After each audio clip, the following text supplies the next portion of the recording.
learning in Sinhala, right? Okay, so we have few members, right? All of you have selected or have you started your curriculums and studying academic programs? Have you all started? They have just selected one. One is select. I think two. Two is selected to overseas medical college. So that's the boy. I think he's from down south. Right. So they haven't started. They just got results. Okay. So you all want me to teach in English or Sinhala? What is more beneficial, do you think? What I guess, Melissa, we have to do it in English. So then they'll be familiar with it. So there's one local student, right? So I do in both languages because better, yes. Yeah, because most of the time the people join to pre-medicine classes because they have difficulties in catching up with English. So basically today I'm going to outline what is being done in a medical school. So can I have the screen sharing, please?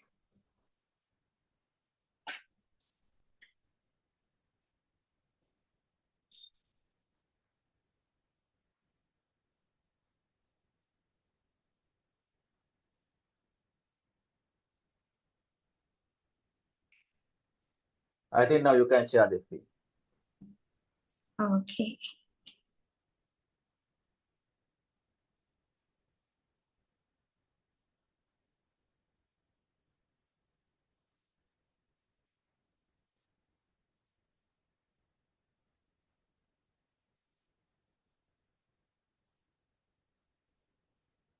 Okay.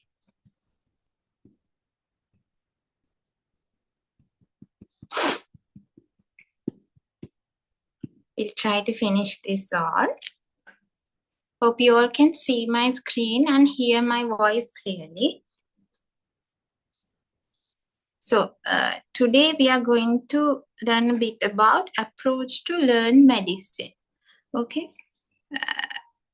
So basically, hope you all understand Sinhala also. Okay.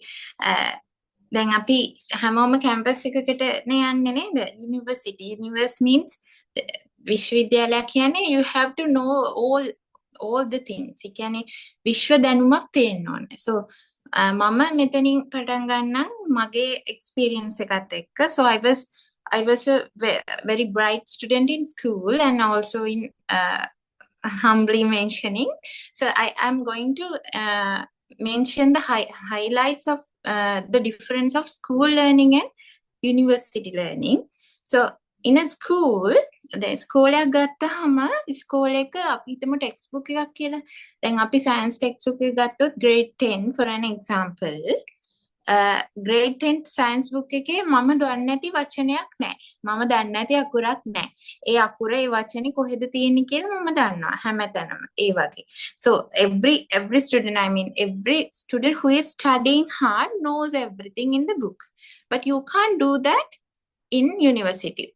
So for an example, ඔයාලා last anatomy එක ගත්තොත් you can't learn last anatomy cover to cover. That is not the way you study in university. ඒක නෙවෙයි university එකේ ඉගෙන ගන්න විදිහ. ඒක තමයි මේ ගොඩක් ළමයින්ට පැටලෙන්නේ ස්කූල් ලර්නින් එකයි යුනිවර්සිටි ලර්නින් එකයි අතර. දැන් ස්කූල් වල ගොඩාක් bright students යුනිවර්සිටි වල fail වෙන්න හේතුව they are going to learn cover to cover. You can't do that because the workload is very huge. කියන්නේ පොත් තියෙනවා 1000ක් විතර කියවනවා. එතකොට ඔය පොත් 1000ෙම තියෙන අකුරින් අකුර මමත් first year එකේදී last anatomy එක cover to cover කියවන්න පටන් ගත්තා. I have read it cover to cover, but that is impossible for a student. ඒ කියන්නේ ඔයා last anatomy එක cover to cover කියවුවොත් ඒක හොඳයි if you can do it, but අනිත් ඒවා ඔයාට miss වෙනවා. You have biochemistry, you have physiology syllabus. අනිත් එක last anatomy එක විතරක් නෙවෙයි කියවන්න ඕනේ. grades තියෙනවා, තව පොත් තියෙනවා. ඒක නිසා ඒ තියෙන huge workload එක you have very limited time, so you can't do it within a 5-year syllabus. Okay, so cover to cover reading is not acceptable in university. ඒක තමයි first thing you have to learn. දැන් school ගත්තොත් A level syllabus ගත්තොත් පොත්වල තියෙන හැමදේම ඔයාගේ notebook එකේ තියෙන හැමදේම ඔයා දන්නවා. ඒක තමයි theory එක. සාමාන්‍යයෙන් එහෙම දන්න bright student කෙනෙක් exam එකට යන්න කලින් හැම වචනයක්ම ඒ පාඩම් කරලා තමයි යන්නේ. හැබැයි මේකේ එහෙම බෑ. there's ඒක සාමාන්‍ය මිනිස්සෙගේ මොලේ රැඳා පවතින ප්‍රමාණයක් තියෙනවානේ. ඒ ප්‍රමාණයට වඩා යුනිවර්සිටි එකේ මේක වැඩි නිසා ඔයාට ඒක කරන්න බෑ. මොනම එක්ස්පර්ට් කෙනෙකුට වුණත් ඒ ටික කරන්න බෑ. මොකද A level syllabus එක වගේ 100 ගුණයකට වඩා වැඩි මේකේ එක semester එකක තියෙන syllabus එක. ඒ නිසා ඔයාලට මේ ඒ වැඩේ කරන්න කියන්නේ impossible. කරන්න try කරන්න පුළුවන්, but you will lag in some points. Okay, so what you have to do is, so I will I have put some slides to that also. Make it in the experts knows nothing about everything and everything about nothing. ඒ කියන්නේ expert කෙනෙක් හැම දෙයක්ම ගැන දන්නවා. හැබැයි හැම දෙයක්ම දන්නේ නැහැ කිසිම දෙයක. හරිද? මම ඒ ස්ලයිඩ් එක ඔයාලට දාලා තියෙනවා. ඒ තියරි එක තමයි ඔයාලට යූස් කරන්න තියෙන්නේ. ඒ කියන්නේ හැම දෙයක් ගැනම චුට්ට චුට්ට හරි දැනගන්න ඕනේ. So the best thing is question based learning. ඒ කියන්නේ ඔයාලා අවුරුදු 5ක question study කරොත් university එකේ, whichever the university you are, you have to study the MCQs, SCQs and OSPs. I will teach them what they are. Don't worry if you're not familiar with those words. Don't worry. So if you become familiar with the topics and the areas, මං කියවනේ දැන් last anatomy එකේ තියෙන ඔක්කොම ඔයාලට බලන්න බෑ. දැන් anatomy වල තියෙන ඔක්කොම පොත් තියෙනවා නම් 1000ක් විතර තියෙනවා, and each book carries about 5000 pages, right? So you can't learn everything, but you have to use the trick.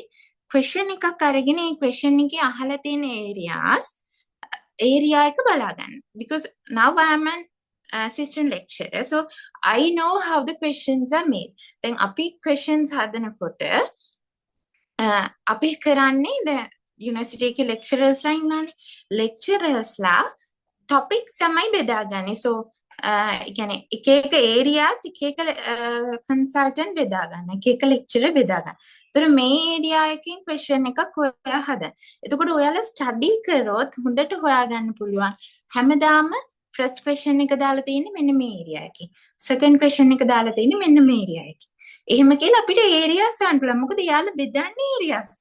හරිද? එතකොට අන්නේ මේ areas ටික point out කරගෙන හොඳට paper එකක් analyze කරන්න ඉගෙන ගන්න ඕනේ. ඒ analyze කරලා ඒකෙන් තමයි ඔයාලා study කරන්න guide එක විදියට හදා ගන්න ඕනේ. හරිද? මම guide ඉස්සරහට guide කරන්නම් හැම කොහොමද කරන්නේ කියලා. ඔයාලා past papers අරගෙන බලන්න හැමදාම question එක කියන්නේ MCQ ගත්තොත් අදාළ කියන්නේ order එක වෙනස් වුණත් අදාළ making question එකක් තියෙනවා. දැන් for an example අපි හිතමු upper limb ඔයාලා දන්නවා ඉතින් සමහර විට upper limb කියන්නේ upper limb ගත්තොත් upper limb එකෙන් nerve supply එකෙන් එක ප්‍රශ්නයක් අනිවාර්යෙන් එනවා කියලා. ඊට පස්සේ CVS එක. අන්න එහෙම දැන් CVS ගත්තාම blood supply එකේ පොඩි part එකක් ඒ part එකෙන් හැමදාම එකක් එනවා. හරි. for an example අපේ final එක ගත්තොත් dengue වලින් ප්‍රශ්නයක් එනවා. leptospirosis වලින් ප්‍රශ්නයක් එනවා. statistics වලින් ප්‍රශ්නයක් එනවා. අන්න මේ විදිහට ප්‍රශ්න 50 එන්නේ මොන ඒරියා එකෙන්ද කියලා අපි දන්නවා. හරිද? ඒක සමහර විට ප්‍රශ්න 50 එන්නේ areas 70කින් වගේ මාරුවෙන් එන වෙලාවල් තියෙන හැම අවුරුද්දෙම මාරුවෙන්. එතකොට ඔය areas ටික ඉගෙන ගන්නවා නම් you can be an expert. අන්න ඒක තමයි university learning වල තියෙන trick එක. ඒ කියන්නේ you can't read cover to cover, you can't study cover to cover.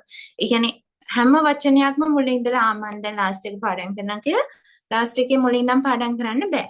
මොකද කරන්න ඕන ඔයාලා ප්‍රශ්න කරද්දී ඔයාලට එන areas last එකේ කියවන්න. ඒ area එක කියවන්න. එතකොට ඔයාගේ මනසට යනවා that is the important area. ඒතර අර හැම ටිකම ඒකේ වටේ තියෙන ටික අවශ්‍ය නැහැ. ටික මොලේට දාගන්න බෑ. ඔයාලා ඔක්කොම මොලේට දාගන්න ගියොත් මොකද වෙන්නේ? අර අවශ්‍ය ටික මිස් වෙනවා. හරිද? Hope you all can understand Sinhala.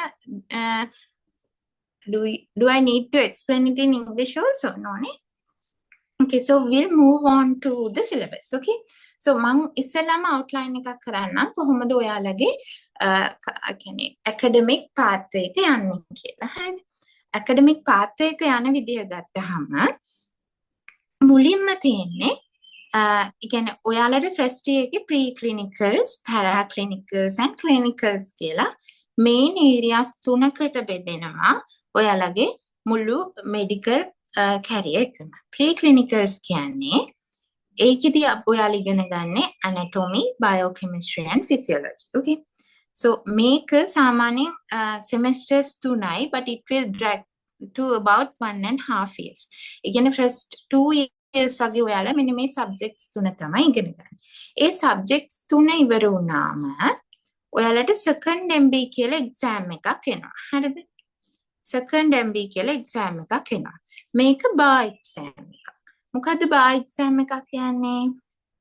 bar exam එකක් කියන්නේ without passing this you cannot move on. ඒ කියන්නේ දැන් හිතන්නකෝ O level A level pass නැතුව campus එන්න බෑ. අන්න ඒ වගේ bar exam එක. අයි මේකට second MB කියන්නේ because they consider advanced level exam as the first MBBS exam. එතකොට first MBBS එකත් bar exam එකක්. If you think in a rational way. ඒ කියන්නේ first MBBS එක pass නැතුව second MBBS එකට study කරන්න බෑ. දැන් මේ second MBBS exam එකනේ. එතකොට second MBBS exam එක ගත්තාම මේක පාස් වෙන්න නැතුව ඉස්සරහට යන්න බෑ. හැබැයි third MBBS ගත්තාම ඒක පාස් වෙන්න නැතුව ඔයාලට ඉස්සරහට යන්න පුළුවන්. හැබැයි ඒක පාස් කරලා පෙන්නන්න ඕනේ. ඒක තමයි ඒක bar exam එකක් නොවන්න හේතුව. හරිද? මම මේක මෙහෙම ලිව්වොත් මෙතන තියෙනවා දැන් මේක at the end of the first 2 years you have to face first and second years වල අන්තිමට තමයි මේක තියෙන්නේ. third year එක ඉවර වෙනකොට ඔයාලට තියෙනවා third MBBS part 1 කියලා. So I'm talking about the normal academic program in Sri Lankan local universities, and this can be quite different in some universities, even in local syllabus. And I'm not familiar with the foreign syllabus, unfortunately. Even in the even the foreign syllabus, they follow the somewhat similar, but but their preferences are different, but they follow almost same. But if you go to the Europe and Armenia, Belarus, so their syllabus is significantly different than us because we are kind of Sri Lanka, China, Nepal, Bangladesh, Malaysia. So that curriculum is almost similar. So in China, but if you go to especially Russia, Belarus, Armenia, so their curriculum is little bit different because their MBBS program, they don't call it for MBBS, it's a doctor of medicine or diploma of medicine. It's a 6-year program. So it has, so many other things they have added. Even some universities in Russia and Belarus, they have added calculus, basic things that is mathematics, even in the local medical college also you learn mathematics and statistics to some extent, but their syllabus is different. But if you once you pass out as a doctor in whatever the recognized medical college, so normally it is if the medical college is recognized, so it is expected that you have primary medical qualification for look after the patient. So if you are doing your degree in foreign country, so if you want to practice here in Sri Lanka, so there's a ERPM exam. So you have to get through that exam. There's a long process. But anyway, there are a lot of people who pass out from the recognized university, come here and do the exam and they practice here. So we'll talk about that later. But in brief, even in among national universities, Colombo and the Peradeniya, Colombo and Rajata, their curriculum there's a little bit different. Sometimes textbooks are different, but if you think about the core principle that makes sense of medicine, that means the care of the sick. So eventually, once you pass out, you have satisfactory knowledge to give a primary care. That means normally your first appointment is HO, house officer, so that you have to practice under supervision of somebody. But that is wherever you pass out, so it is you pass out as a doctor who can look after the patient as a first responder. So therefore, don't worry that if you go for the foreign country, so you will learn a same thing, basically to look after the patient, but you will learn some additional things. So, okay, Manisha, you can continue now.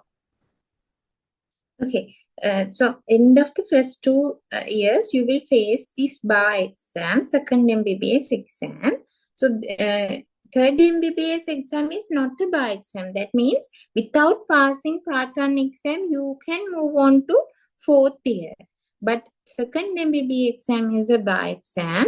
So you cannot move on to the third year without passing the second MBBS exam. Okay, so this is a very important exam. So in the first 2 years, you will be learning anatomy,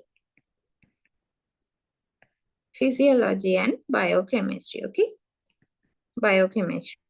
In the third year, if you pass second MBBS exam, you will learn parasitology and microbiology. And all throughout third and fourth years, you will learn community medicine. And in fourth year, you will learn very important 4 subjects: pathology and pharmacology, and so on. And in the fifth year, you have to learn 5 subjects. So I'm teaching surgery, one of the final year subjects, medicine, psychiatry, pediatrics, and gyne and ops. Okay, so those are the final year subjects. You have 4 subjects in fourth year, 5 subjects in fifth year, 2 subjects in third year, and 3 subjects in first and second years. So those are the outline. So this is the outline of first year, 2 years. So this can be slightly different according to the university, but basically all universities covers these areas. Okay, so in the semester one, most of the time, usually you learn about upper limb and part of the thorax. Okay, so in upper limb, these are the contents you have to learn: the pectoral region, axilla, shoulder, and breast, and about scapular region, arm, cubital fossa, elbow, forearm, wrist, hand, and radiological anatomy. Okay.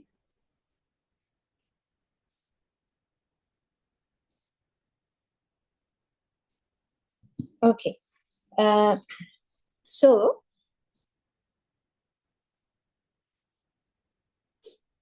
next, the thorax module. There are subtopics as well: thoracic wall, diaphragm, and mediastinum. Don't get confused with these words. You will be familiarized with these words in the meantime. Okay, in the due course. Okay, so in the second semester, you are going to learn about the abdomen and the lower limb. In the third semester, you will be learning about head and neck. That is a big complex area. So you will be learning about it at the end. Okay. So at the end of third semester, you will be facing the second MBBS exam. So I'm going to highlight a bit about how to study and the areas you have to study. So the basic principle you may have expertise in these areas because you all have passed advanced level exam. So I don't have to mention in detail, I hope. So you have to make a study schedule because as I told you earlier, මම ඉස්සලා කිව්වා වගේ මේ study කරන්න තියෙන bulk එක ගොඩාක් වැඩි. ඒ නිසා without a schedule you can't do this. Okay. Sorry. So then අපි දන්න නේරවල ශාස්ත්‍රය කියන්නේ කැම්පස් එක තමයි සූරපුරය. ඒක හොඳට ඉන්න පුළුවන්. මොන පිස්සුවක්ද දැන් තිබුණේ ඩිග්‍රී එක හම්බෙනවා කියලා. Unfortunately, to medical students, that is not true. Okay, so you cannot enjoy your life, to be honest. You can't participate in your funerals, in some your closed ones funerals, weddings, and you can't even go home. So in the final year, we had to work 24/7. We don't have a salary, and we had to work 24/7 apart from the study time. ඒ කියන්නේ අපිට 24/7 ward එකේ ඉන්න ඕනේ. ඒ කියන්නේ patients බලන්න ඕනේ. හැබැයි පාඩම් කරන්නත් ඕනේ. ඒ වෙලාවෙ තමයි. So even the wards don't have a study area නේ. අපේ study area එකක් තියෙනවා. tutorial rooms කියලා lecturing කරන rooms තියෙනවා, but you are prohibited to go there because you have to be with the patient. So while being with the patient 24/7, you have to study for the final exam. So that is a very difficult situation. එතකොට අර half walls තියෙන wards වල half walls උඩ තියාගෙන තමයි මම පාඩම් කරන්නේ. හිටගෙන තමයි පාඩම් කරන්න වෙන්නේ. That is a very difficult period. So unfortunately, the Sudapura is not true for medical students. Okay. So you have to make a study schedule. That is a must. So when making a study schedule, I will give some few tips. Don't make study schedules for very long periods. ඒ කියන්නේ මාස 6කට වගේ එහෙම හදන්න බෑ. මොකද you don't know what will come in the meantime. ඒ කියන්නේ මාස 6කට හදලා මහන්සියලා ස්ටඩි ෂෙඩියුල් එකක් හදලා මැද්දදී මොකක් හරි ප්‍රශ්නයක් වෙලා ඔයාට දවස් දෙකක් සතියක් එහෙම එහා මෙහා වුණොත් ඔයාට මුළු ස්ටඩි ෂෙඩියුල් එකම ඒ කියන්නේ වෙනස් කරන්න වෙනවා. එතකොට you will be disappointed, discouraged. ඒ නිසා මේ short period එකකට හදන්න. ඒ period එක වලට මගහැරෙන ඒවා include කරලා ඊළඟ period එකට හදන්න. Likewise, you have to make a study schedule. Okay. So you have to identify your learning style. So I hope you all have identified it by now.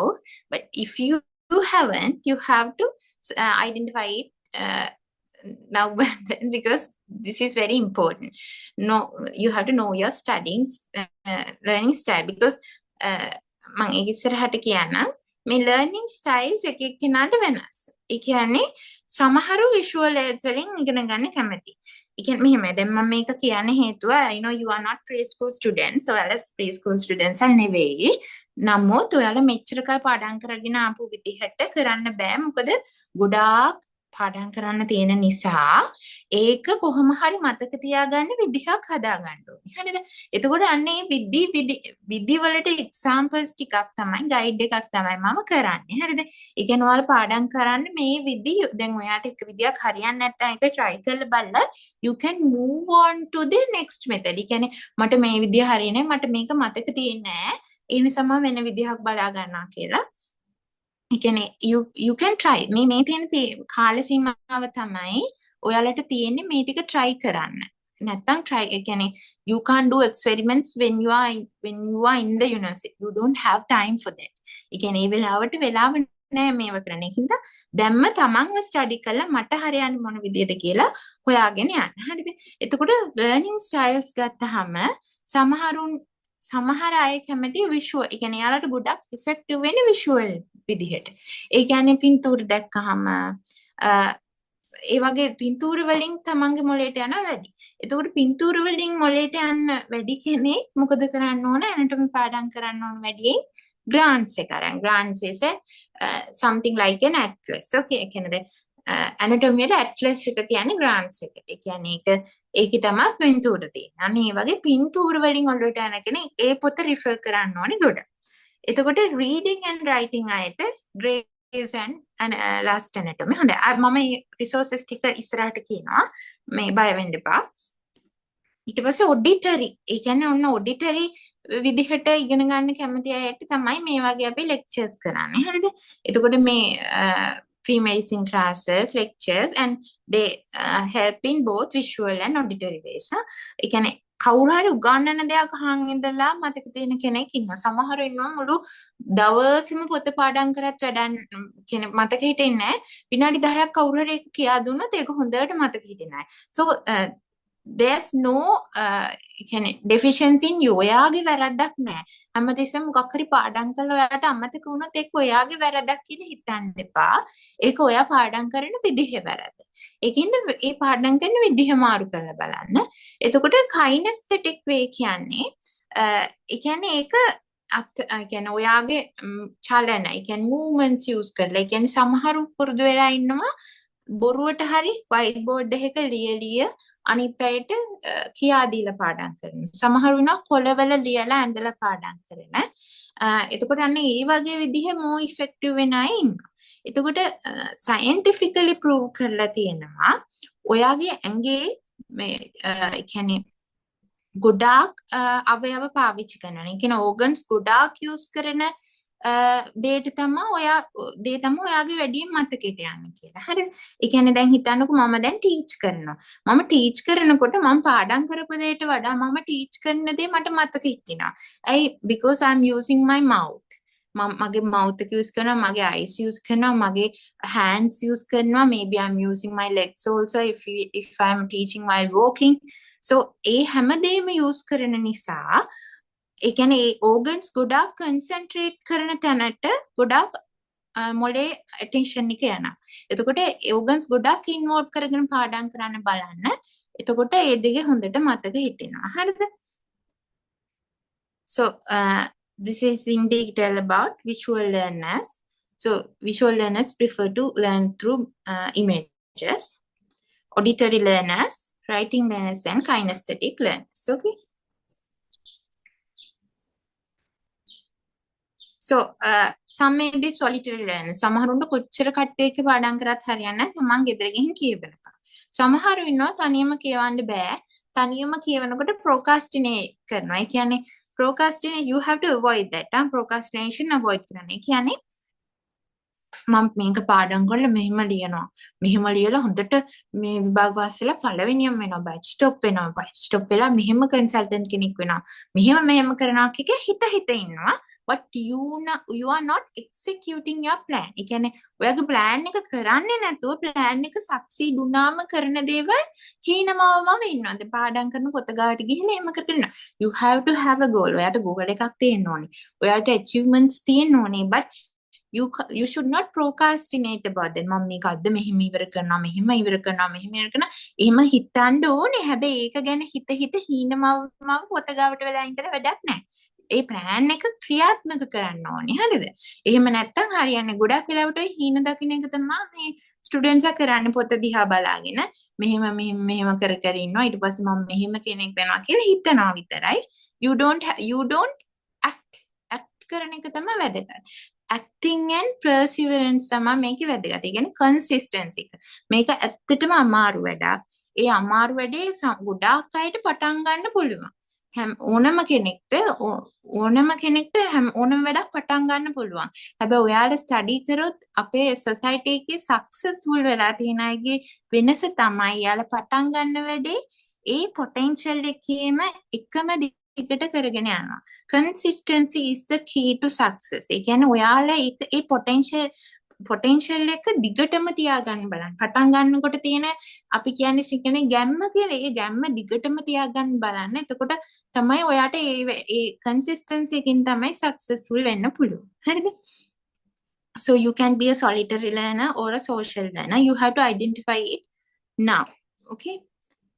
So without reading, you cannot pass MBBS. That is the basic point. You have to read. Okay? Read karana on. And visual aids use karana, that is a must. Visual aids because මං කියවනේ read කරලා ගොඩාක් dictionaries වගේ පොත් 1000ක් විතර තියෙනවා. හැම එකම යන්නේ නැහැ. හැබැයි ඔයාලා මොන හරි picture එකක් බැලුවොත් ඒක ඉක්මනට මොලේට යනවා. එතකොට ඔයාට exam එකට ගියාම picture එක memorize කරගෙන you can answer many questions. Okay? මම anatomy විශේෂයෙන් anatomy වල picture based learning is very successful. එතකොට ඔයාට මුළු anatomy පොතේ තියෙන පිටු 15ක් විතර එක පොඩි picture එකකට ගන්න පුළුවන්. ඒ picture එක මතක තියාගෙන ගිහිල්ලා exam එකට face කරන්න පුළුවන්. ඒ නිසා visual aids use කරන්න. You have good technologies now. You can use lot of visual aids. Videos බලන්න පුළුවන්, pictures බලන්න පුළුවන්, animations බලන්න පුළුවන්. ඒවට sites කියන්නම් ඉස්සරහට. I have included all of them in the slideshow. So you have to use supplementary materials and resources. Okay. So I have mentioned some of the supplementary sites. මේ sites වලට යන්න මේ වගේ videos තියෙනවා, photos තියෙනවා, research data තියෙනවා, and every time you have to be updated. So to be a doctor, මහත්මා ජවහර්ලාල් නේරුගේ කතාවක් තියෙනවා, අහලා තියෙනවද? ඩොක්ටර් කෙනෙක් ඉගෙන ගන්න එක නවත්තපු දවසට මිනිස්සු මැරෙනවා. So every day you have to learn. You have to learn from your patients and you have to learn from your experience. ඒ නිසා ඒ කියන්නේ patients දෙන්නෙක් බලපු කෙනෙක්ට වඩා තුන් දෙනෙක් බලපු කෙනෙක් අනිවාර්යෙන් ඉස්සරහින් ඉන්නවා. මොකද he is updated. හැමදාම අප්ඩේට් වෙන්න ඕනේ. දැන් එතකොට for an example COVID virus එක එද්දි ඒක ගැන ඉගෙන ගත්ත කවුරුත් හිටියේ නැහැ ડોක්ටර්ස්ලා වෙලා. එයාලා ඉගෙන ගන්න කාලේ එහෙම එකක් තිබුණේ නැහැ. they became updated. එයාලා හැමදාම ඒක ගැන ස්ටඩි කරනවා, හැමදාම රිසර්ච් කරනවා, හැමදාම අප්ඩේට් වෙනවා. that is how they are curing people. එහෙම තමයි මිනිස්සුන්ට බෙහෙත් කරන්නේ. දැන් අපි මේක සිලබස් එකේ ඉගෙන ගත්තේ නැහැ කියලා පැත්තකට දුන්නු ડોක්ටර්ස්ලා හිටියනම්, පැත්තකට දුන්නු සයන්ටිස්ට්ලා හිටියනම් තාමත් COVID වලින් මිනිස්සු මැරෙනවා. ඒ නිසා හැමදාම ડોක්ටර් කෙනෙක් වුණාම until the day you die you have to learn. අන්තිම දවස වෙනකම්ම ඕනම කෙනෙක්, මං කියන්නේ ડોක්ටර් කෙනෙක් නෙවෙයි, ඕනම මිනිසෙක් අන්තිම වෙනකම් ඉගෙන ගන්න. හැමදාම හැම දවසකම මොනවා හරි දෙයක් ඉගෙන ගන්න පුළුවන්. Because you have lot of resources. patient කෙනෙක් කියන්නේ පොත් 10ක තියෙන resources තියෙන මිනිස්සෙක්. ඒ කියන්නේ ඔයාට සමහර වෙලාවට that is like a magic. ඒ කියන්නේ ඔයාට පොතේ තියෙන හැම දෙයක්ම මේ මනුස්සයා ගාව තියෙන්නේ කොහොමද, නිකන් එයා ශාස්ත්‍ර බලන කෙනෙක් වගේ පොතේ තියෙන හැම එකකම අහනකොට ඔව් කියනවා. ඔයා නිකන් මතක තියාගෙන මේ ෆීචර්ස් අහනකොට ඔයාට මේ අමාරුව තියෙනවද, මේ අමාරුව තියෙනවද කියන නිකන් අර අයිඩියල් පික්චර් එකක් වගේ ඒක ඒ විදිහටම කියන එක හරිම මැජික් එකක් වගේ. So you have to learn from patients, okay? So you have to use you are not allowed to see patients until preclinicals, paraclinicals වලට ගියාම ඔයාලා hospital එකට දානවා. එතකොට patients හම්බෙන්න පුළුවන්. එතකන් you have to learn with the non-living things, okay? The cadavers වලින් තමයි, cadavers කියන්නේ අර dead bodies.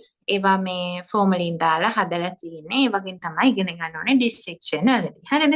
එතකොට මේ supplementary dissection අනිවාර්යෙන් වැදගත්. මේ වගේ supplementary materials තියෙනවා. ඒ කියන්නේ anatomy zone තියෙනවා, radiopedia තියෙනවා, teach me anatomy කියලා site එකක් තියෙනවා. මෙන්න මේ sites ටිකෙන් ඔයාට පුළුවන් මේ help එකක් ගන්න. එතකොට මේ වගේ තව app එකක් තියෙනවා. ඒ කියන්නේ ඒ app එකෙන් පුළුවන් එක එක muscle cell action එක, nerve innervation එක වෙනම isolate කරගන්න. හරිද? මම ඒව කියා දෙන්නම් ඉස්සරහට. So අනිත් එක තමයි මොකක් හරි දෙයක් කියවද්දී ඒක ඔයාගේ මනසේ තියෙන රූපයකට දාගන්න. ඒ රූපය එතන establish කරගත්තාම ඒක කවදාවත් මනසින් අයින් වෙන්නේ නැහැ. So you have to practice visualization, okay? So the next thing is it is better if you can write concepts in your own words. තමන්ගේ note එකක් හදා ගන්නවා නම් වැදගත්. හරිද?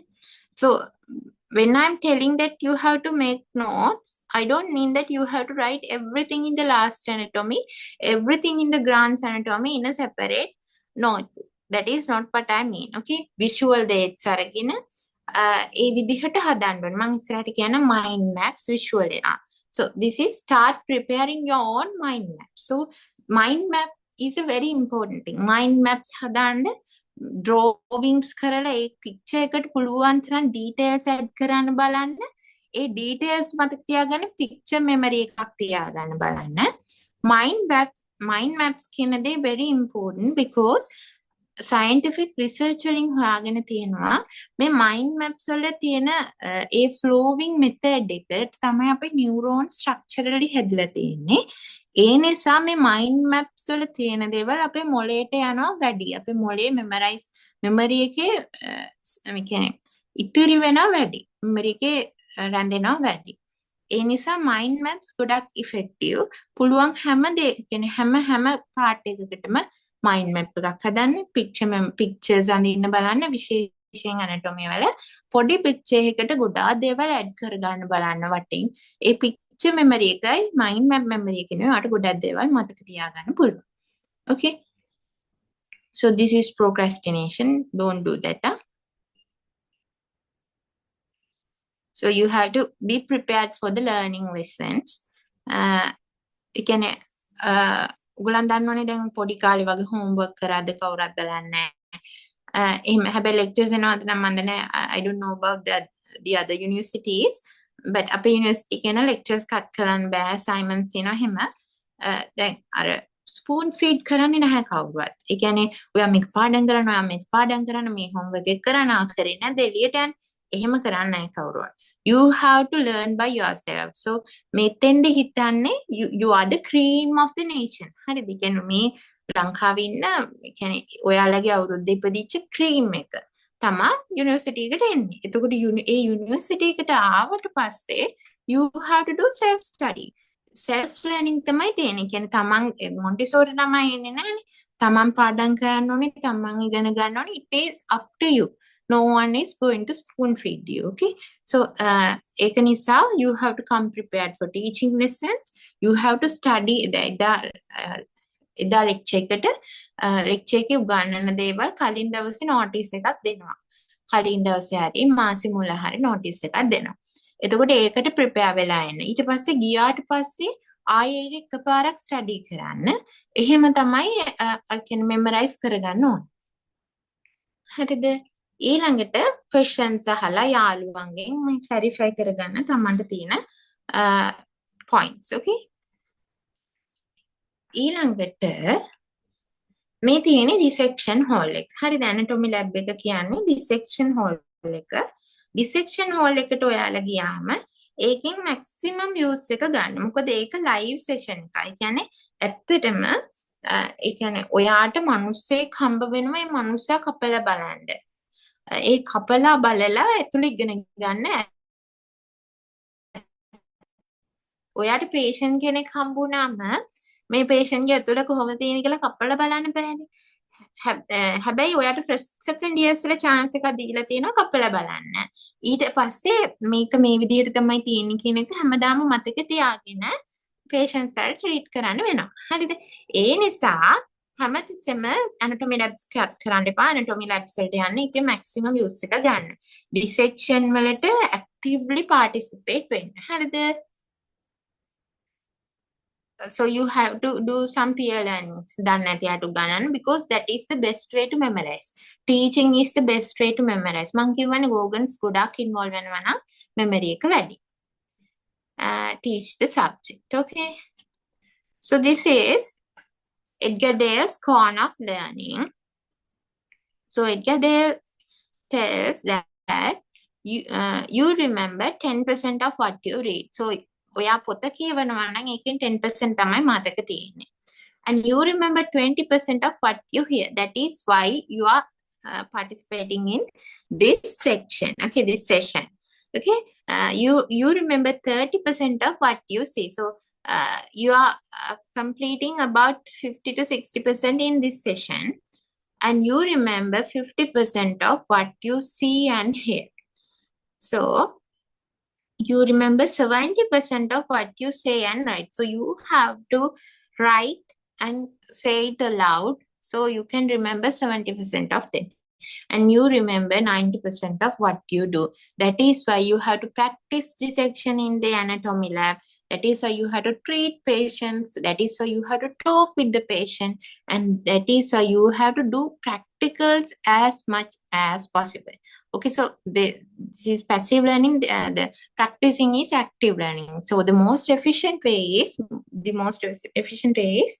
active learning. Okay, so you have to do active learning. So අර ගිරව් වගේ පාඩම් කරන්න එපා. information එක ගන්න, ඒක තේරුම් ගන්න, ඒක ගැන තවත් අධ්‍යයනය කරන්න. ඒක ඔයාගේ විදිහකට මතක තියාගන්න. You have to process that. ඒක process කරගෙන memory එකේ තියාගන්න. ඊට පස්සේ ඒක apply කරන්න පුළුවන් හැම වෙලාවෙම. ඊට පස්සේ තමන්ගේ knowledge එක තමන් test කරන්න. ඒක තමයි මම මුලින් කිව්වේ question based learning is a must. question එකකින් ඉගෙන ගත්තාම ඒ question එකේ තියෙන ඒවා ඒ කියන්නේ ඔයාට challenge කරනවානේ. ඔයාගේ මොඩේට challenge කරනවා. challenge එකක් ආවම මිනිස් අපේ මොලේ හැදිලා තියෙන challenge එකක් ආවම මේක කොහොම හරි කරන විදියට. ඒක ගොඩක් මතක තියාගන්න ඉතින්. එහෙනම් හැමතිස්සෙම question based learning කරාම ඒක challenge එකක් විදියට memory එකට යනවා. Okay? So So this is different ways of learning. මේක තමයි මම දැන් කිව්වා understand කරන්න visualize කරන්න ඒක memorize කරගන්න. So this is data, this is information and this is knowledge. So ගිරව් කරන්න මොකද්ද? data ටික ඒ විදිහට මතක තියාගන්න. එතකොට ගිරව්ගේ මොලේ හැටියට ගිරවන්න පුළුවන් data ටික මතක තියාගන්න විතරයි. ඒ කියන්නේ බත් කෑවද කියන අහන එක විතරයි. එතකොට බත් කෑවද අහන්නේ මොන වෙලාවකද? බත් කෑවම ඒ කියන්නේ බත් කෑවද අහන්නේ කන වෙලාවට. ඒක අහන්න ඕනේ මිනිස්සෙක්ගෙන්. බත් කන කෙනෙක්ගේ. අන්න ඒව තමයි ඉන්ෆර්මේෂන්. එතකොට ඉන්ෆර්මේෂන් ටික කරගන්න පුළුවන් ඊට වැඩි ටිකක් මොලේ දියුණු කරපු කෙනෙක්ට. knowledge කියන්නේ ඒකින් ඔයා දෙයක් ගොඩ නගනවා නම්. ඒකින් ඔයා දෙයක් ඒ කියන්නේ ඔයා දෙයක් හදා ගන්නවා නම්. process කරනවා නම්. අන්න ඒකට තමයි අපි knowledge කියන්නේ. හරිද? You can see the screen, right? මම මෙච්චර වෙලා කිව්ව screen එක පේන්නේ නැතුව නෙවෙයි නේද? screen එක පේන්නේ නැත්තම් කියන්න.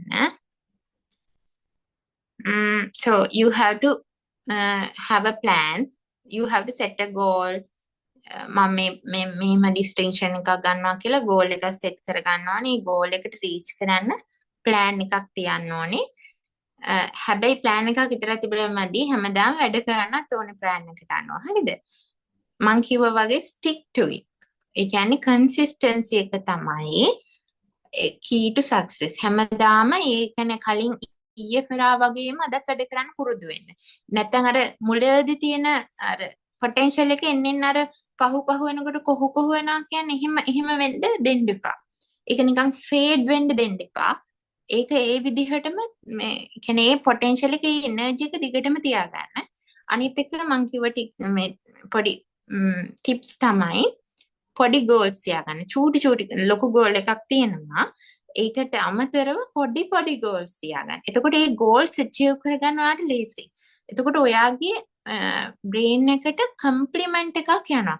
මම මේක කරා. එහෙනම් ඊළඟ එක මේව කරන්න ඔයාලට ඊට වැඩිය energy එකක් එනවා. මට මේක කරා නම් ඊළඟ එකත් කරන්න පුළුවන් කියලා. හරිද?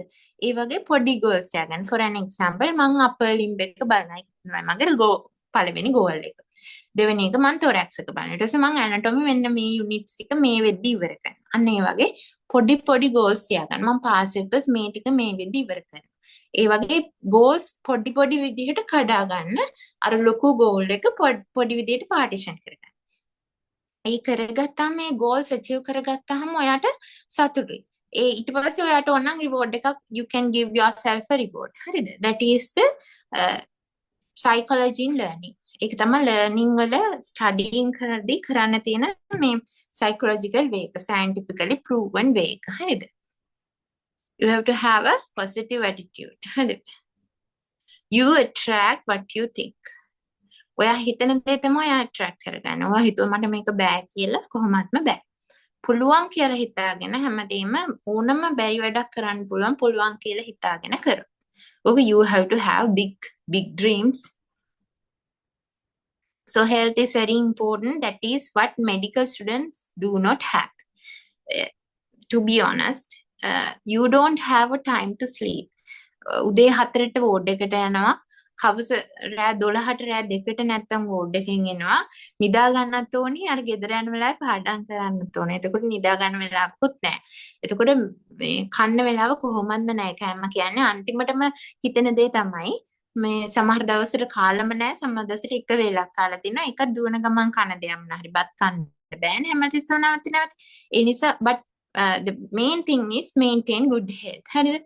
good health එකක් තියාගන්න මතක තියාගන්න. මොකද most of 90% of medical students suffer from depression. මේ workload එක වැඩි, ඔයාට කරන්න තියෙන ප්‍රමාණය වැඩි, කරපු නැති ප්‍රමාණය වැඩි, වෙලාව අඩුයි. මෙන්න මේක නිසා depression හැදෙනවාමයි 90% වලට. ඒ නිසා you have to maintain a good health. මම tips ටිකක් කියන්නම්. You have to listen to music. And also you can use chocolates. Chocolates කියන්නේ ගොඩක් හොඳ දෙයක් depression වලින් අයින් වෙන්න. ඒ කියන්නේ main දේ තමයි depression නැති කරන්න ඔයාලට වැඩ ගොඩ ගැහෙන එක නවත්ත ගන්න schedule එකකට වැඩ කරන්න. ඊට පස්සේ ඒ අතරතුර ඒ ෂෙඩියුල් එකට මොන ෂෙඩියුල් එකකට වැඩ කරත් ඒ කියන්නේ ස්ට්‍රෙස් එක කියන එක අනිවාර්යෙන් එනවා මෙඩිකල් ස්ටුඩන්ට් කෙනෙක් නම්. So you can't dream of a stress free life. Okay, medical student කෙනෙක් නෙවෙයි ડોක්ටර් කෙනෙක්ට උනා ස්ට්‍රෙස් ෆ්‍රී ලයිෆ් එකක් කියන එක හීනයක්. ඒ නිසා මේ චොක්ලට්ස් යූස් කරන්න පුළුවන් තරම් මියුසික් වලට මේව කරන්න තමයි මොන හරි ඉස්තටික් වැඩ ඉස්තටික් ඒ කියන්නේ ප්ලේයින් ගිටාර් වයලින් එහෙම මොන හරි කියනවා සින්දු කියනවා ක්‍රිකට් ප්ලේ කරනවා ඒවට චූටි වෙලාවක් ඒ කියන්නේ මාසෙකට සැරයක් හරි ඒ වගේ දෙයක් කරන්න මේව කරගන්න. So you have to maintain a good health.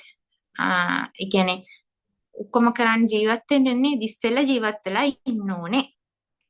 So this is what I told you earlier. The expert knows more and more about less and less until he knows everything about nothing.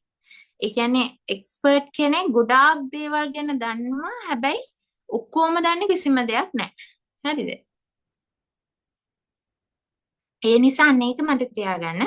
Usually medical college එකට select වෙන students ගේ habit එක ඒගොල්ලන්ගේ පුරුද්ද තියෙන්නේ Taman දෙයක් බැලුවොත් ඒ දේ ගැන පරතරටම ඉගෙන ගැනීමේ ඒ කියන්නේ එයාලට තියෙනවා ඒ කියන්නේ they are hunting for that. ඒ කියන්නේ ඒක අනිවාර්යයෙන්ම මට මේක අන්තිම වෙනකන් ඉගෙන ගන්න ඕනේ. මට මේ පොත අන්තිම වෙනකන් ඉවර කරන්න. මට සිලබස් එක අන්තිම වෙනකන් ඉවර කරන්න. That is impossible. ඒක මතක තියාගන්න. මොකද හැම දේ ගැනම චුට්ට හරි දැනගන්න එක දෙයක් ගැන පරතරයට දැනගන්න ඕනේ නැහැ. ඒ කියන්නේ පරතරයට දැනගන්න බෑ. දැනගන්න ඕනේ වුණා දැනගන්න බෑ. එතකොට එයාට අනිත් ඒවා මගහැරෙනවා. ඒ නිසා overall average knowledge එකක් දැනගන්න මතක තියාගන්න. හරිද? මේ දැන් for an example සමනලයක් අඳිනවා නම් සමනලයාගේ මුළු structure එක දැනගෙන මුළු structure එක ඇඳලා ඉන්න අර පෙතිවල fine dot තියෙන එකයි පාට මේ ලස්සන ඉරි තියෙන එක ඒවට වඩා මුළු structure එක දැන ගැනීම වැදගත්. හරිද? ඒ කියන්නේ මම මෙහෙම ඇඳුවොත් දැන් සමනලයාගේ ඔයාලා දැන් සිලබස් එක සමනලයක් කියලා හිතුවොත් හරිද? සිලබස් එක මෙහෙම සමනලයක් නම් මේක මෙහෙම තිබ්බට ඔයාලට සමනලයක් කියලා හිතා ගන්න බෑනේ. මේක මෙහෙම තිබ්බත් ඔයාලට සමනලයක් කියලා හිතා ගන්න බෑ. නේද? ඒක නිසා ඉස්සෙල්ලා ඔයාලා සමනලය ඇඳගෙන ඉන්න ඕනේ ඈ.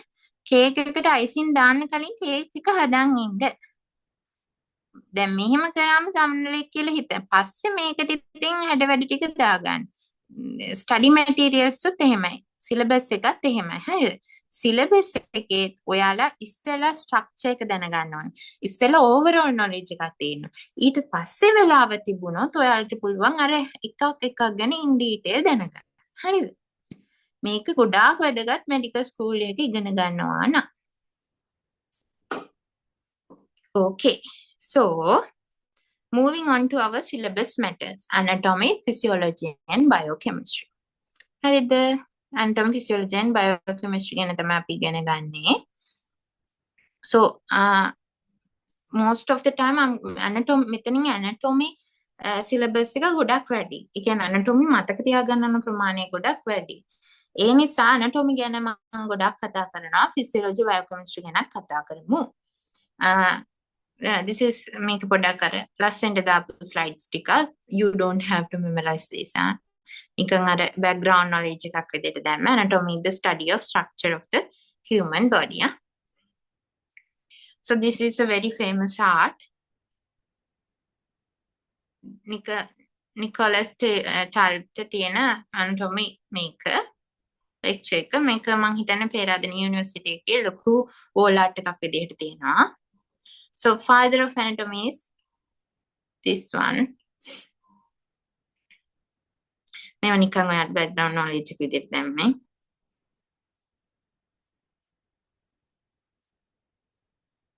Leonardo da Vinci, hope you all know about him. So subdivisions of anatomy. Anatomy වල subdivisions තියෙනවා. හරිද? Then gross anatomy කියන්නේ මොකද්ද? Gross anatomy කියන්නේ ඒ කියන්නේ අපි ඔය කියන්නේ upper limb, lower limb, thorax අන්න ඒව ගැන ඉගෙන ගන්නවා skeleton system එක ගැන. ඒව තමයි gross anatomy. හරිද? ඊට අමතරව histology කියන මේ හැමදේම ඔයාලා ඉගෙන ගන්න ඕනේ. හරිද? මම මේ outline එකක් විතරයි දෙන්නේ. මේව ගැන පරතරට තියෙනවා syllabus එක. ඒකින්ද මම ඔයාලට පෙන්වන්න යන කොච්චර ලොකු syllabus එකක්ද ඔයාලට තියෙන්නේ කියලා. Gross anatomy ගත්තා මේ ටික. Microscopic anatomy ගත්තාම දැන් හිස්ටොලොජි ගත්තාම දැන් ඇබ්ඩොමන් එක ගත්තාම ඇබ්ඩොමන් එකේ thoracic ඇබ්ඩොමන් කියන්නේ lumbar vertebrae ඒ ටික තියෙනවා. ඊට පස්සේ nerve supply ඒව තමයි gross anatomy එකෙන් ඉගෙන ගන්නෙ. මයික්‍රොස්කෝප් එකේ අපි ඩුවඩිනම් එකේ මයික්‍රොස්කෝපික් ස්ට්‍රක්චර් එක කොහොමද ileum එකෙන් වෙනස් වෙන්නේ. ඩුවඩිනම් එක දන්නවා ඒ කියන්නේ intestine එකේ මුල part එකේ එක කොහොමද අග part එකකින් වෙනස් වෙන්නේ. එතකොට ඔයාලට exam එකේ stations වල OSPI කියලා දෙයක් තියෙනවා. OSPI කියන්නේ ළමයි live ඒ කියන්නේ specimen එක. ඒ කියන්නේ live මේක තියලා තියෙනවා. ඒ කියන්නේ අපි හිතමු අතේ කෑල්ලක් මේස උඩ තියලා තියෙනවා. ඊළඟ තැන මයික්‍රොස්කෝප් එකක් තියලා තියෙනවා. ඒකේ අපේ ඉන්ටෙස්ටයින් කියන්නේ බඩවැලේ කොටසක ස්පෙසිමන් එකක් මයික්‍රොස්කෝප් එකෙන් බලන්න හදලා තියෙනවා. ඔහොම ස්ටේෂන්ස් 20ක් තියෙනවා. ඔයාට විනාඩි 2යි එක ස්ටේෂන් එකක ඉන්න පුළුවන්. හරිද? ප්‍රශ්නේ තියෙන්නේ එතනම. ඔයාට ප්‍රශ්න පත්‍රයක් හම්බ වෙන්නේ නැහැ. විනාඩි 2කින් ඒක බලන්න ඕනේ මයික්‍රොස්කෝප් එකෙන් බලන්න ඕනේ. මේක ඩුවඩිනම් එකේ ෆස්ට් පාර්ට් එකද සෙකන්ඩ් පාර්ට් එකද තර්ඩ් පාර්ට් එකද කියලා අඳුර ගන්නත් ඕනේ. එතන තියෙන ප්‍රශ්න වලට උත්තර ලියන්නත් ඕනේ විනාඩි 2ක් ඇතුළත.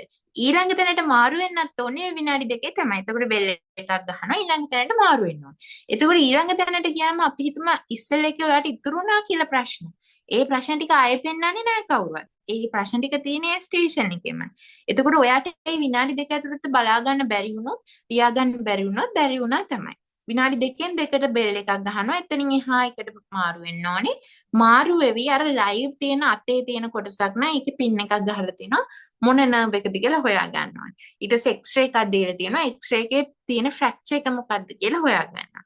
CT එකක් දීලා තියෙනවා. CT එක මොකක්ද කියලා හොයා ගන්න. අන්න ඒ වගේ විනාඩි 2ක් හම් වෙනවා ඔය හැම තැනටම යන්න. අන්න ඒ වගේ ඔයාලගේ knowledge එක මෙහෙම කරනකොට එන්න ඕනේ. හරිද?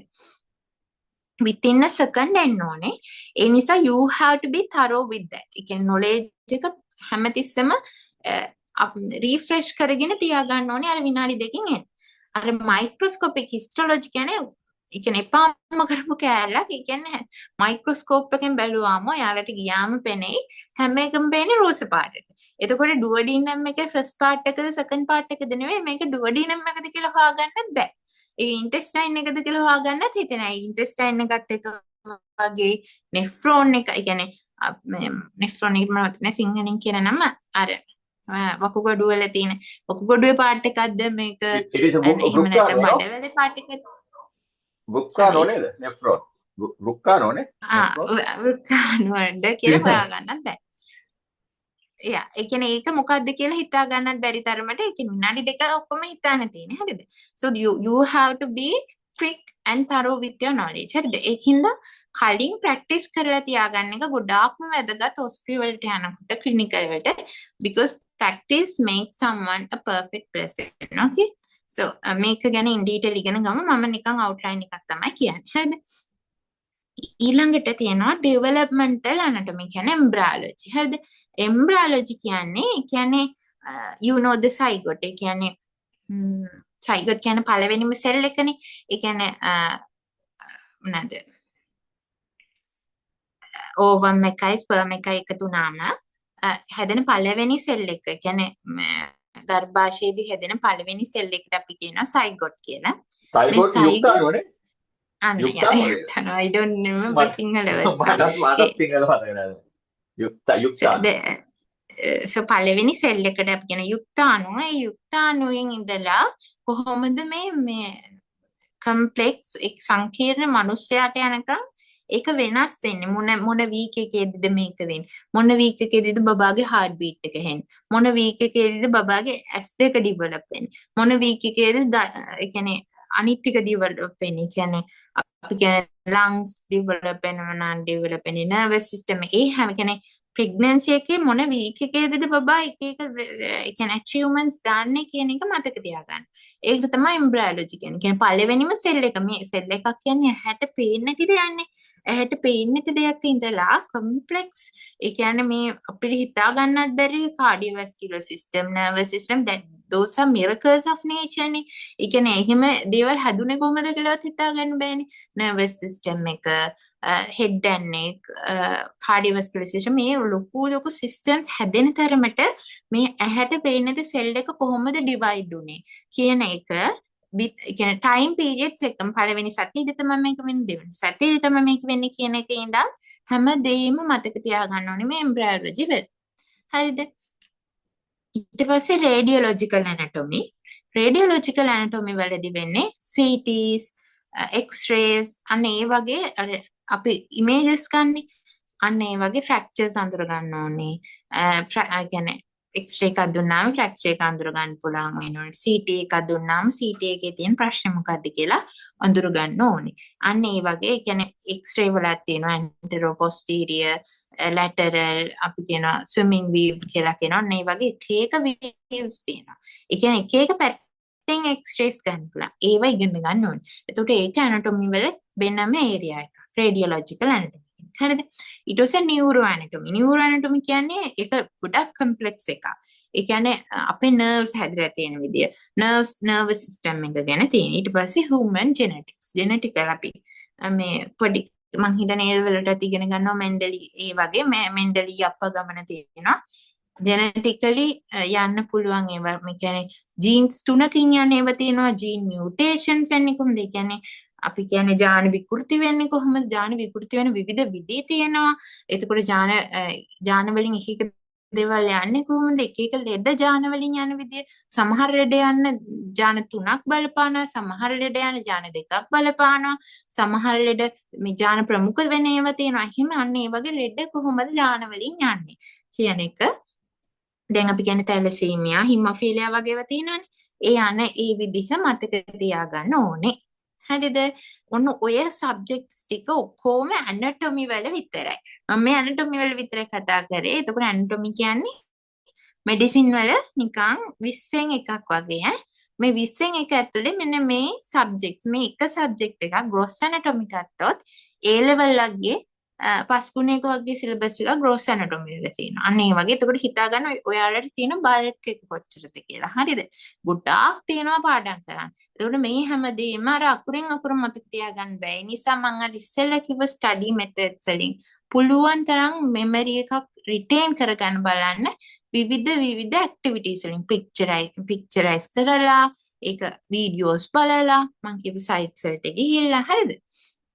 So අපිට මෙහෙම ඇනටොමි බෙදන්න පුළුවන් regional anatomy and system based anatomy. හරිද? දැන් මම කතා කරන්නේ gross anatomy ගැන ළමයි. හරිද?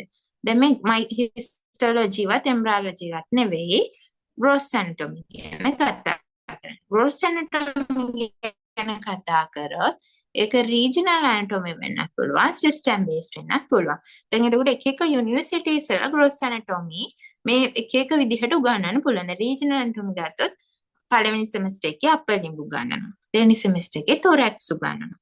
තුන්වෙනි සෙමස්ටර් එකේ abdomen උගන්වනවා. අන්න ඒ වගේ උගන්වන්න පුළුවන් එක විදිහට. එහෙම නැත්නම් සමහර යුනිවර්සිටිස් වල මොඩියුල් වයිස් යනවා. cardiovascular, respiratory. දැන් හිතන්නකෝ අපර් ලිම්බ් ගත්තොත් අපි අපර් ලිම්බ් කියන්නේ අතේ තියෙනවා blood මේ skeleton system එකක් තියෙනවා. අස්සේ තියෙනවා. ඊට පස්සේ මාංශ පේශි තියෙනවා. ඊට පස්සේ ස්නායු තියෙනවා, nervous system එක තියෙනවා. ඊට පස්සේ blood vessels තියෙනවා, cardiovascular තියෙනවා. එතකොට upper limb එක ඇතුලේ cardiovascular system, nervous system, musculoskeletal system කියන systems තුනම තියෙනවා. ඊටත් වැඩි තියෙනවා. එතකොට අන්න එහෙම system based එකේ ඒ කියන්නේ upper limb එකේ system based part එකකුත් තියෙනවා. එතකොට regional anatomy විදිහට ඉගෙන ගන්නත් පුළුවන් අපිට system based විදිහට ඉගෙන ගන්නත් පුළුවන්. එතකොට system based විදිහට ඉගෙන ගත්තොත් cardiovascular system, respiratory system එහෙම තමයි යන්නේ. හරිද? දැන් abdomen ගත්තම abdomen එකේ ගොඩක් තියෙනවානේ. gastrointestinal system තියෙනවා, cardiovascular තියෙනවා, urinary system තියෙනවා, reproductive system තියෙනවා. දැන් abdomen එක ඇතුළේ systems ටික තියෙනවා. එතකොට වෙනම systems ඉගෙන ගන්නත් පුළුවන්, regional anatomy ඉගෙන ගන්නත් පුළුවන්. හරිද? අපි මේගොල්ලන් අහලා බලමු anatomy වලට සිංහලෙන් මොකක්ද කියන්නේ කියලා. තරන් ටික දන්නවද? anatomy වලට සිංහලෙන් මොකක්ද කියන්නේ? No idea. දන්නේ නැහැ සර්. කායික විද්‍යාවද, ව්‍යුහ විද්‍යාවද? ඔව් ඒකට මම කියන්නේ කායච්ඡේදය කියන්නේ. ඕනම් අඩුවෙන් තමයි පාවිච්චි කරන්නේ කායච්ඡේදය. කායික විද්‍යාව කියන්නේ ෆිසියොලොජි. එතකොට හරි හරි. බයෝකෙමිස්ට්‍රි වලට කියන්නේ අපි ජීව රසායන. එතකොට ඒකේ කොටසක් තියෙනවා සායනික ජීව රසායන, ක්ලිනිකල් බයෝකෙමිස්ට්‍රි. එතකොට තව එකක් තියෙනවා රසායන ව්‍යාධිවේදය. ඒ රසායන ව්‍යාධිවේද කියන්නේ කෙමිකල් පැතොලොජි. එතකොට තව පාර්ට් එකක් තියෙනවා ක්ලිනිකල් කෙමිස්ට්‍රි. එතකොට ඔය බයෝකෙමිස්ට්‍රි අම්බ්‍රෙල්ලා එකේ ගොඩක් ඒවා මේ දැන් ඔයගොල්ලෝ දිගටම බයෝකෙමිස්ට්‍රි ෆලෝ කරොත් you can become a biochemist. clinical biochemist එහෙම නැත්නම් තව ස්පෙෂලායිසේෂන් එකක් ලංකාවේ තියෙනවා දැන් chemical pathologist. that means you study about the chemical changes in human body you can become a specialist chemical pathologist. එහෙම ඔයගොල්ලෝ කැමති ස්පෙෂල්ටි එකට යන්න පුළුවන්. මේ there are screening test after that ඒක toxicology එතන body biochemistry physiology link එකක් තියෙනවා. so all technically if you get it මේ ඔක්කොම එකට බැඳිලා තියෙනවා. දැන් අපි ඇනටොමිකල් කැලලක් ගත්තොත් ඔකට ෆිසියොලොජිත් කොහෙන් හරි ගෑවිලා තියෙනවා මොනවා හරි නියුරෝ ඇනටොමික් තියෙනවා. ඉතින් එතකොට මේ ඔක්කොම හෝල් සිස්ටම් එක ලස්සන ජර්නි එකක්. එතකොට මේ ඔය ජර්නි එක හුඟක් ලස්සනයි වගේම ගොඩක් ප්‍රෙෂර් කියන්නේ ටෙන්ෂන් එක වැඩි නිින්ද යන්නේ නැහැ. ඉතින් සාමාන්‍යයෙන් සමහර අවුරුදු මෙඩිකල් ස්ටුඩන්ට්ස්ලා දිවිනසාගෙන තියෙනවා. දැන් කොළඹ ඉනිසෙ මම අවුරුදු 3කට දෙකෙනෙක් මේ මැරුණා ඩ්‍රග් එකක් අරගෙන. ඉතින් ප්‍රෙෂර් එක ගොඩක් වැඩි. හැබැයි මේ ප්‍රෙෂර් එකට නිතරම කේන්ති යනවා. ගෙදර කට්ටියත් එක්ක ලව්ඩ් වන්ස්ත් එක්ක ඔය ප්‍රෙෂර් එක වැඩි. ඉතින් ඒ වගේ තිනදී එතකොට ඒ ඔක්කොම තියාගෙන ලෙඩ බලනවා ගිහිල්ලා hina වෙලා ලෙඩ බලනවා. ඉතින් අනිත් එක පොඩි ගැම්මකුත් කියනවා. මොකද මේ ඔය ස්ටෙතස්කෝප් එක පාවිච්චි කරන්නේ ලංකාවේ තාමත් අඩු පිරිසක්. ඉතින් ඒක ලොකු ඒ කියන්නේ දක්ෂයන්ගේ දක්ෂය තමයි මෙඩිකල් කොලෙජ් එකට එන්නේ. ඉතින් එතකොට දැන් හොඳ රිසල්ට් එකක් තිබ්බා කියලා කියන්නේ ඒක ඇත්තටම ඒක Tamanට දැනෙනවා ඒක ලොකු ගැම්මක් කියලා. ඒක ඉතින් අපි මැරෙනකන් ඒක ජීවිතේ ඔය ඇස්පිරේෂන් එක නවත්ත ගන්න එපා. දිගටම යන්න. එතකොට you can end up being an specialist. දැන් ලංකාවේ ගොඩාක් ස්පෙෂලිස්ට් දැන් ඉස්සර නම් ෆිසිෂියන්ලා විතරයි හිටියේ. දැන් ඔය 1989 වල ෆිසිෂියන් තමයි ඔක්කොම කරේ. ඒ කියන්නේ රුමැටොලොජි කරත්තයා, නෙෆ්‍රොලොජි කරත්තයා, කාඩියෝලොජි. එතකොට දැන් එහෙම නෙමෙයි. දැන් හුඟක් සබ් ස්පෙෂලිස්ට් තියෙනවා. එතකොට මොනවද රුමැටොලොජිස්ට් කියලා වෙනම ඉන්නවා, නෙෆ්‍රොලොජි කියලා වෙනම. දැන් අවුරුදු 20කට කලින් ෆිසිෂියන් තමයි ඔක්කොම diabetics, endocrinological problem, rheumatological problem ඔක්කොම හැන්ඩල් කරන්නේ. දැන් ෆිසිෂියන් ලේවා කරනවා. හැබැයි දැන් සබ් ස්පෙෂලිස්ට්ලා ගොඩක් ඉන්නවා. ඉස්සර ජෙනරල් සර්ජන් කිව්වම හුඟක් වෙලාවට ජෙනරල් සර්ජන් තමයි යූරරි ට්‍රැක් එකේ සර්ජරි කරෙත්. එතකොට සැලයිවරි ග්ලෑන්ඩ් එකේ සර්ජරි කරෙත්. බ්‍රෙස්ට් සර්ජරි කරත් ඒගොල්ලෝ දැන් නම් හැබැයි හුඟක් සබ් ස්පෙෂලිස්ට්ලා ඉන්නවා. ඒතකොට හැබැයි ලංකාවේ රේඩියොලොජිස්ට් නම් එහෙම ස්පෙෂලායිස්ඩ් වෙලා අඩුයි. ඒ වුණාට දැන් පිටරට ගත්තොත් එහෙම නියුරොලොජිස්ට්ලා වෙනම ඉන්නවා. එහෙම ඩිෆරන්ට් රේඩියොලොජිස්ට්ලා වෙනම. හරි, that is the some additional information. හරි, මැලිෂන් දැන් මොනවද කියන්නේ ඊළඟට? Okay.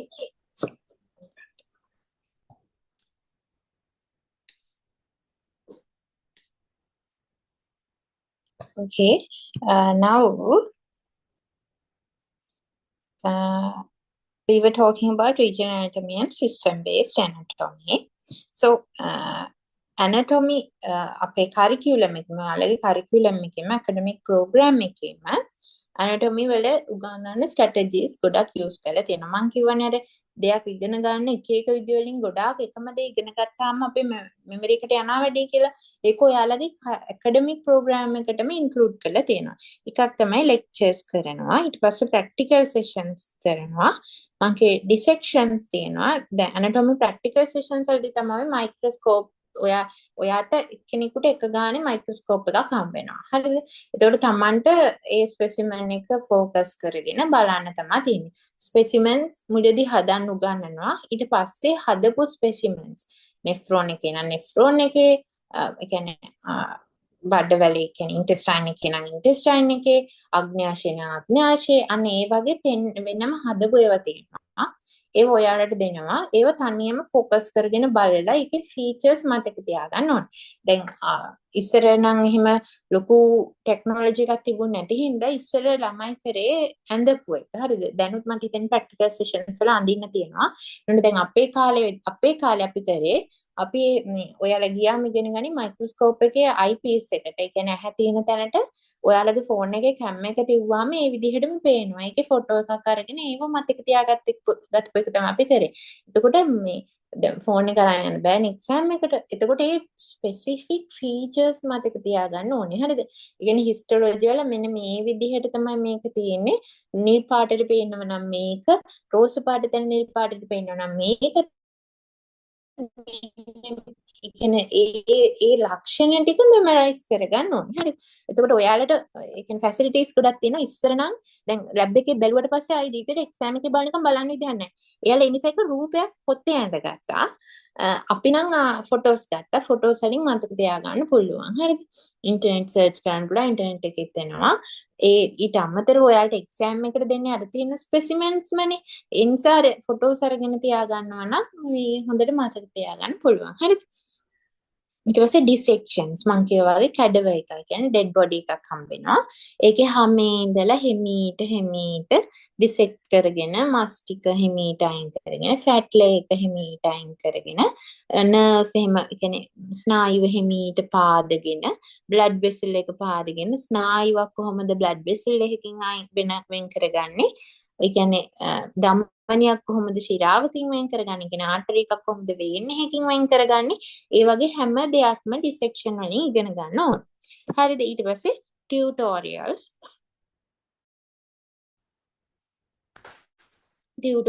එන කියන්නේ question based learning. එතකොට ඔයාලගේ දැන් ස්පෙસિෆික් යුනිවර්සිටි එකේ ටියුටෝරියල්ස් වල attendance 100% තියෙනෝනේ. ටියුටෝරියල්ස් වලට අනිවාර්යෙන් යන්න. මොකද මේ දැන් ඔය papers හදාන්නේ මිනිස්සුයෝනේ නේද? එතකොට දැන් මිනිස්සුයන්ගේ කියන්නේ එක ලෙක්චරර්ස් ලානේ. ඒ ලෙක්චරර්ස් ලාගේ තියෙනවා ස්පෙસિෆික් favorite areas. ඒ කියන්නේ එයා කැමති මෙන්න මේ ඒරියා එකට. එයා කැමති මෙන්න මේ ඒරියා එකට. එහෙම දැන් සමහරු ගන්නන්න කැමති ඒරියාස් තියෙනවා. ඒ වගේම තමයි යාළුවෝ questions දාන්නේ. ඒ නිසා ඒවා ස්ටඩි කරගන්න පුළුවන් ටියුටෝරියල්ස් වලට ගියා. හරිද? ඊට පස්සේ ක්ලිනිකල් කේස් ඩිස්කෂන්ස් වලට යන්න ඕනේ. ඒ කියන්නේ ක්ලිනිකල් කේස් කියන්නේ for an example අපේ limb එක ගත්තොත් ඒ කියන්නේ අපේ මේ අත ගත්තොත් අතේ තියෙන herbs palsy කියලා එකක්. ඒ කියන්නේ එක nerve එකක් damage වුණාම herbs palsy කියලා එනවා. ඒ කියන්නේ herbs palsy patients මේ අපේ ward එකට එනවා. එතකොට ඔයාලා ওই first year එකේ දැනගත්ත knowledge එකෙන් patient ඇවිදගෙන එනකොට කියත හැකියි මෙයාට herbs palsy තියෙන කියලා. හරිද? එතකොට herbs palsy අඳුරගන්න first year knowledge එක ඇති. හරිද? ඒ කියන්නේ first year එකේ knowledge එක ජීවිත කාලෙම patient කෙනෙක් diagnose කරන්න පාවිච්චි කරන්න පුළුවන්. Saturday night palsy කියලා අර different නම් දාලා දෙනවා. funny names දාලා දෙනවා ඔය palsy වලට එක එක ලෙඩ වලට. Saturday night palsy කියන්නේ මේ ඒ කියන්නේ නර්ව් එකක් මේ අපි කියන්නේ මේ ඇක්සිලා එක. ඒ කියන්නේ අපේ කිහිල්ල තියෙන කිහිල්ලෙන් කම්ප්‍රෙෂන් එකක් ආවහම ඩැමේජ් වෙනවා නර්ව් එක. ඒ කියන්නේ ස්නායුවකට හානි වෙනවා. එතකොට ඒ හානි වෙන එක Saturday night palsy කියලා නම් කරලා තියෙනවා. ඒ ඉස්සර නෙවෙයි මේ අර කියන්නේ දැනුත් එහෙම තමයි මේ ගොඩක් සන්ඩේ නිවාඩු හින්දා මේ ක්ලබ්ස් වල ගොඩාක් ඉන්නේ සැටර්ඩේ නයිට් එකේදී ක්ලබ්ස් වල සෙනග වැඩිලු. ඒතරට ක්ලබ් එකේ තියෙන අර උස්ස පුටුවේ ඇන්දට බීලා වැටිලා ඉන්නවලු. අර ඇන්දට කම්ප්‍රෙස් වෙලා අත මෙහෙම එළියට වැටිලා තිබිලා සැටර්ඩේ නයිට් එකේදී herbs palsy මේ කියන්නේ සැටර්ඩේ නයිට් palsy එන අය වැඩිලු. අන්න ඒ නිසා අර සන්ඩේ නිවාඩු හින්දා සැටර්ඩේ නයිට් බොනවා වැඩි. එතකොට බීපු අය අරම අත උඩ නිදාගෙන තමයි අර කම්ප්‍රෙස් වෙලා වෙන පෝල්ස් එක එන්නේ. එතකොට ඒකින්ද අපි එකට කියනවා Saturday night pulse කියලා. හරිද? අන්න ඒ වගේ එක එක clinical cases එනවා. එක එක ඒ තාගා තියෙන්නේ මේ sorry රතාවලු ටෙනිස් elbow එකක් ටෙනිස් elbow තව එකක් තියෙනවා cubital tunnel syndrome. ඒක මේ ඔක්කොම මේ upper limbs pathological related anatomy. ඉතින් ඒවත් ඔයගොල්ලෝ ඉගෙන ගන්න. තව එකක් තියෙනවා wrist stroke කියලා එකක් තියෙනවා. right? එතකොට හුඟක් වෙලාවට when you are teaching will relate clinical cases to the anatomy, then you will learn it with interest other than just teaching nerves and muscles and other things. So we'll relate that clinical cases to the anatomy, then you will enjoy, and also even from now onward you may be able to identify patients. So if you see those features among your friends, relatives, right? Okay, go on. So clinical cases කියන එක කියන්නේ ultimate අපේ goal එක වෙන්නේ patient කෙනෙක්ව diagnose කරන එක සහ patient treat කරන එක. ඒ නිසා මේකේ ultimate goal එකට මුලින්දම practice වෙන එක වැදගත්. ඒ නිසා anatomy වලින් විතර anatomy දැනගෙන ගොඩක් cases identify කරගන්න පුළුවන්. To treat you have to learn pharmacology, that is we can pharmacology කියන ගන්නේ 4th year එකේදී. ඒකට treat කරන්න pharmacology ඕන වෙනවා. ඊට වඩා diagnose කරගන්න පුළුවන් anatomy වලින් විතර මම මේ කියපු වගේ simple cases. ඒ නිසා clinical case discuss කරන එක වැදගත් anatomy වලදී. හරිද?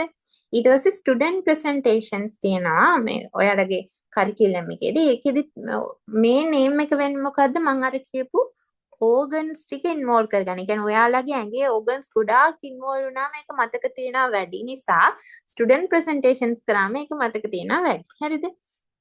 ඊට පස්සේ module exams තියෙනවා, assignments තියෙනවා. It is online teaching and learning තියෙනවා. That okay.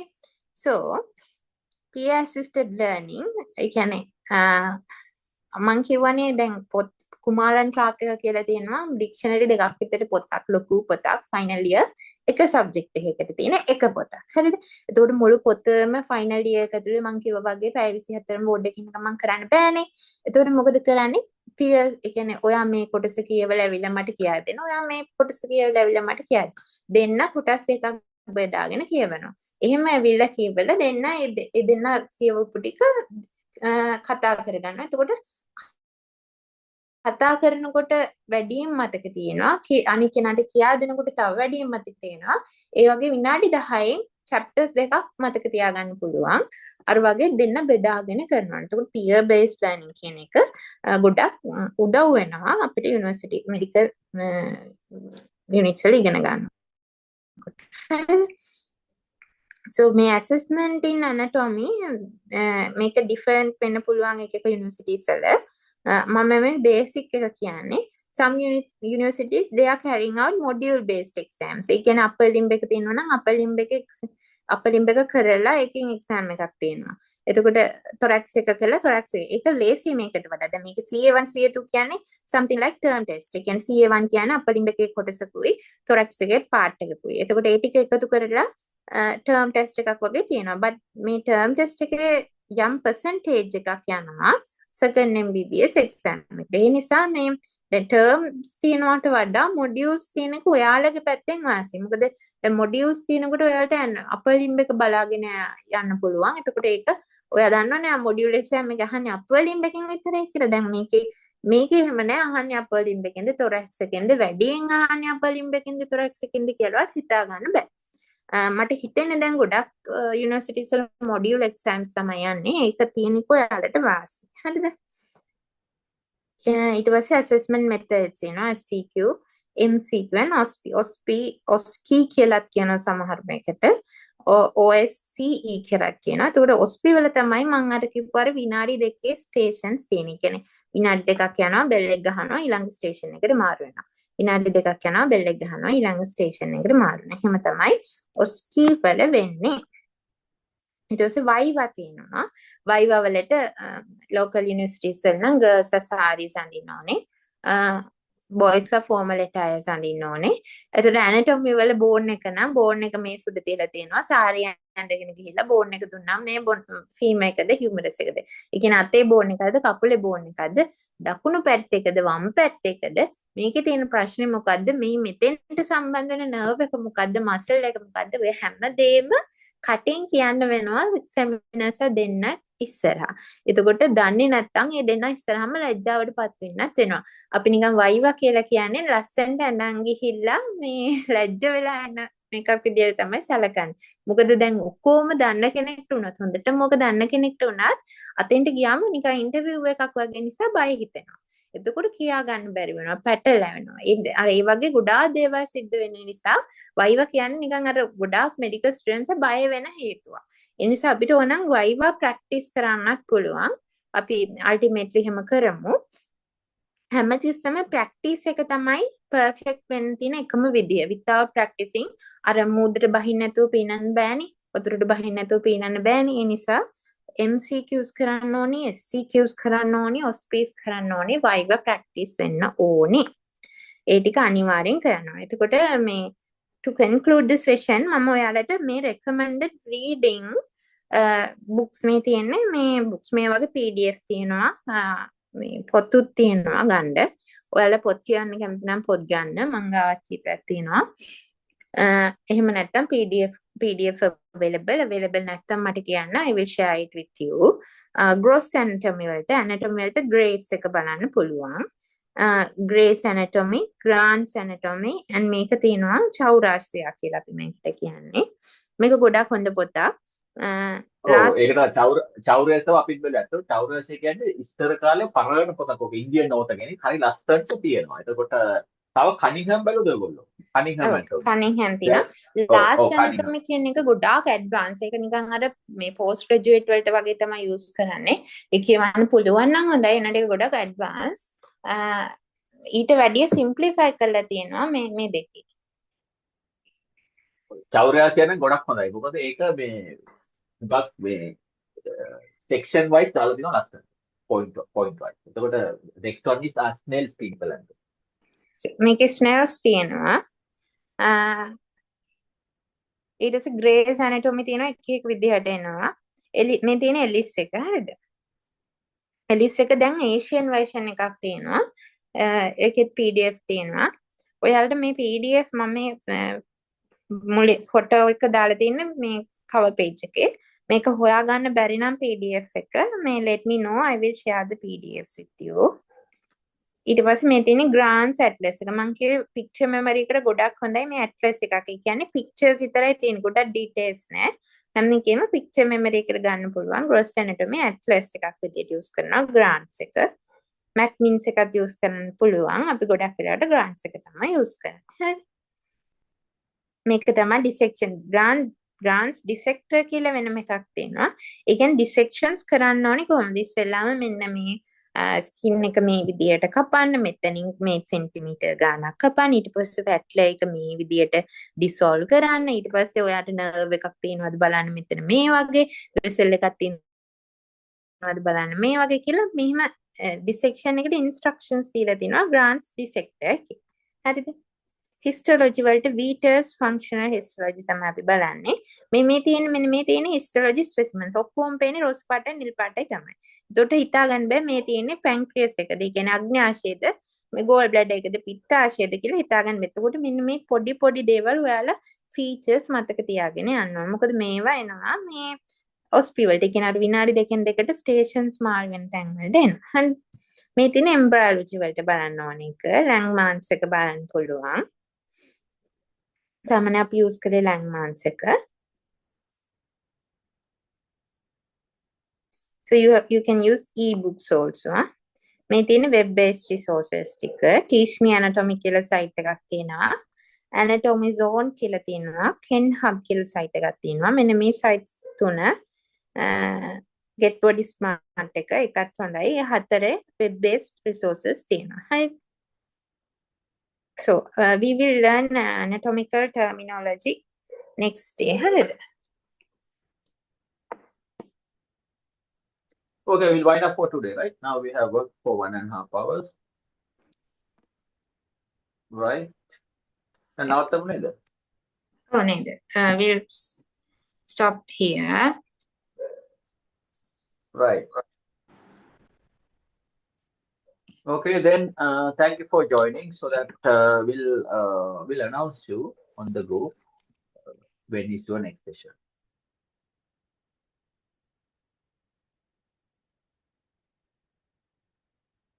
Okay, then. Thank you for joining, everyone. Thank you for joining. Okay, bye.